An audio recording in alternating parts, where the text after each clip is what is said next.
Aktivitas kantor Wali Kota Ambon berjalan normal pasca penggeledahan KPK.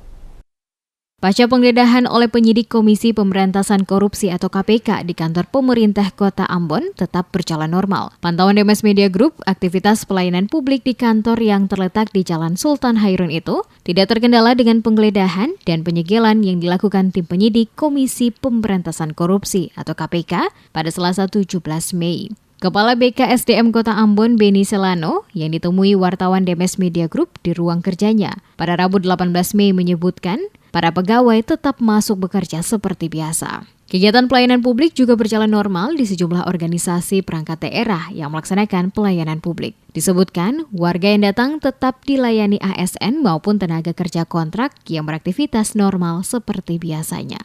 Aktivitas tadi apel pagi cukup baik, ya. Cuma saya belum kontrol sampai dengan siang ini.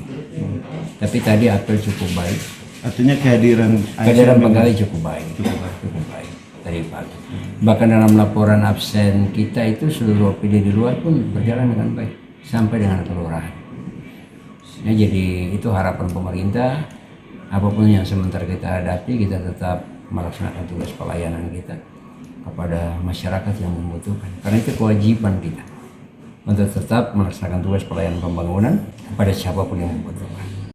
Diketahui, Selasa 17 Mei, tim penyidik KPK dengan dikawal anggota BRIMOB melakukan penggeledahan di sejumlah ruangan, yakni ruang Wali Kota Nonaktif Ambon, Risat Lohana PC, DPTM SP, Dinas Pekerjaan Umum dan Penataan Ruang atau PUPR, Dinas Perindustrian dan Perdagangan atau Disperindak, Badan Penelitian dan Pengembangan Daerah, dan Dinas Pariwisata dan Kebudayaan. KPK kemudian menyegel ruang bidang penanaman modal di DPTM SP Kota Ambon. Penggeledahan oleh penyidik KPK untuk mencari bukti keterlibatan Wali Kota Ambon nonaktif Risat Lohana PC dilakukan selama 11 jam, dimulai pukul 11.00 dan berakhir pukul 22.00 waktu Indonesia Timur. Selain penggeledahan, KPK juga memanggil sejumlah kepala dinas untuk diperiksa. Usai penggeledahan, penyidik membawa 5 buah koper dan 1 tas diduga berisi sejumlah dokumen terkait dugaan gratifikasi pemberian izin prinsip retail Alfamidi di Kota Ambon tahun 2020 yang menjerat Wali Kota Ambon nonaktif Risat Lohana PC.